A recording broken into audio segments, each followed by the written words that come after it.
चर्चा करू, आपण बोलू सगळ्यांनी, चर्चा करू, मार्गदर्शन बघू ना पुढं ते आपल्या हातात त्यामध्ये आपण करू. तुम्हाला प्रयत्न करताय वेळ माझा पुरवठा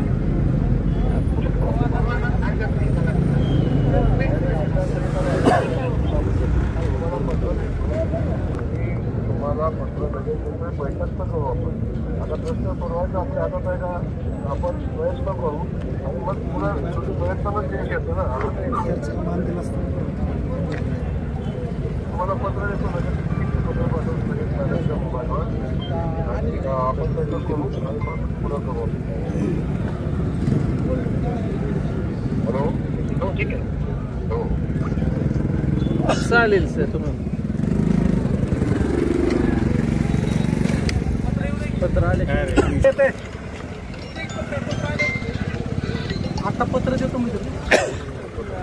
आता काय करा ऐका, पत्र येईल तुम्ही खाली या. पत्र येईल चप्पल दिलाय आणि प्रशासकीय थोडं ऐका आमचं थोडं ऐका. हो या खाली चला या. थोडं ऐका हो किशोर, ऐका आमचं पण थोडं ऐका. पालकमंत्री बोलले, ग्रामविकास मंत्री, राज्याचे मंत्री बैठक लावतो, पत्र देतो म्हणतात. आता ही सन्मानानं आपण खाली उतरलं तर त्या आंदोलनाचं हे यशच म्हणायचं. अलग लक्षात त्यांची किंमत राखा. खाली सगळ्यांची आमची इच्छा आहे. ते पत्र येतं पत्र आम्ही घेतो. पत्र घ्यायची जबाबदारी आमची.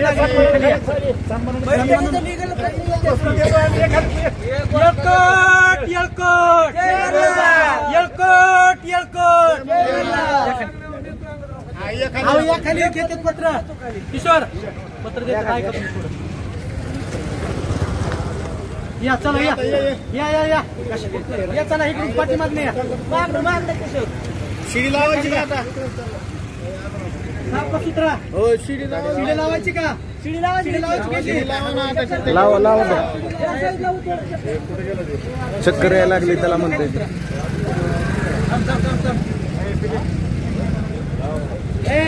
औषधाची बाटली खाली टाक.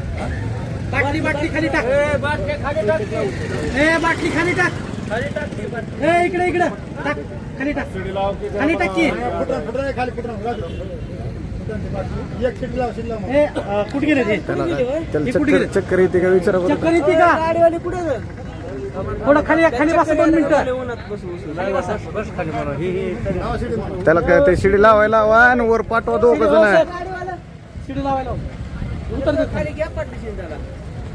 लाव देत की. या पल्लीकडून लगेच उतरते. हो या शिडी असते की पलीकडनं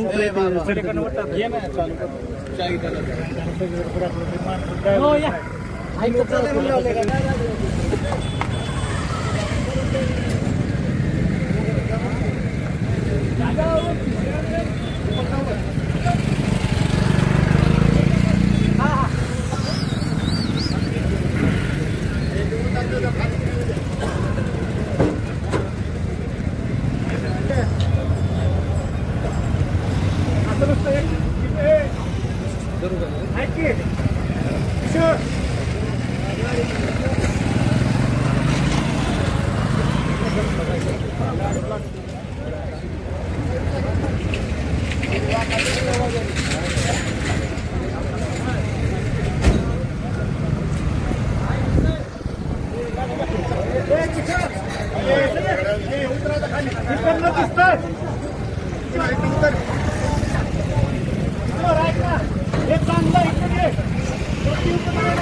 उतरला उतरला उतरला उतरला उतरला उतरला ओके ओके येळकोट येळकोट येळकोट येळकोट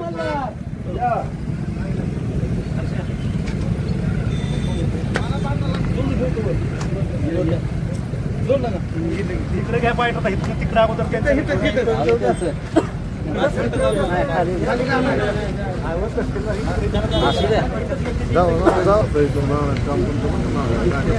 येळकोट येळकोट जय मल्हार.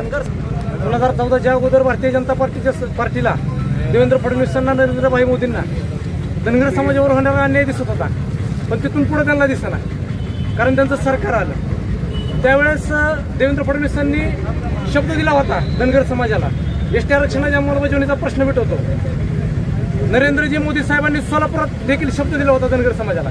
त्यांना त्याच्या अगोदर धनगर समाजावर होणारा अन्याय दिसत होता, पण सत्ता आल्यापासून दिसेना.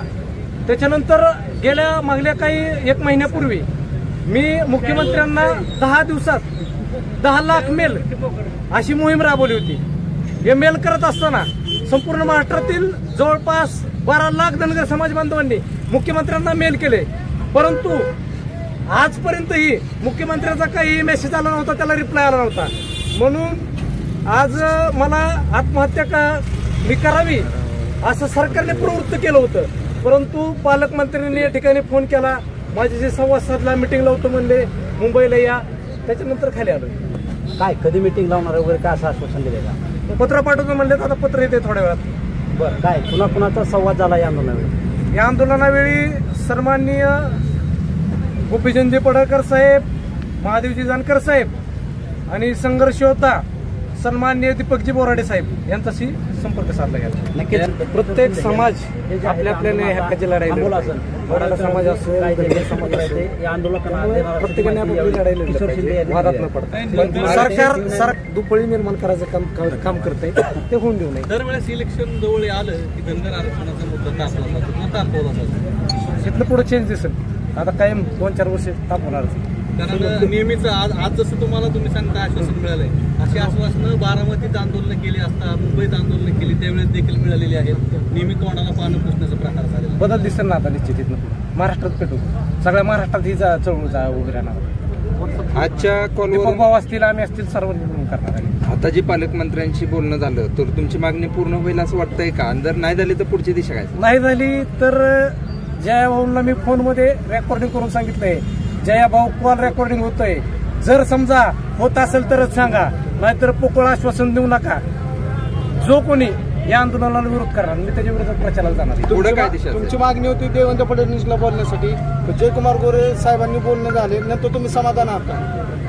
समाधानी तर नाही, परंतु सर्व समाज बांधवांचं ऐकावं लागलं आज, म्हणून हे करायची वेळ आली. समाज बांधवांनी बाबा, समाज बांधवांचं माझ्यावर प्रेम आहे, त्यांना वाटतं की बाबा हा संपूर्ण आहे, म्हणून समाज बांधवांनी प्रेम दाखवलं. जयकुमार भाऊंनी बी शब्द दिलाय, नसेल तर एका आंघोळीने देऊ मात्र होत नाही, लय लढायची. जर माझ्या आत्महत्येने समाज जर माझा जागा होत असेल आणि समाजाचा खरा शत्रू जर करत असेल ना, लाख वेळा बलिदान देऊ.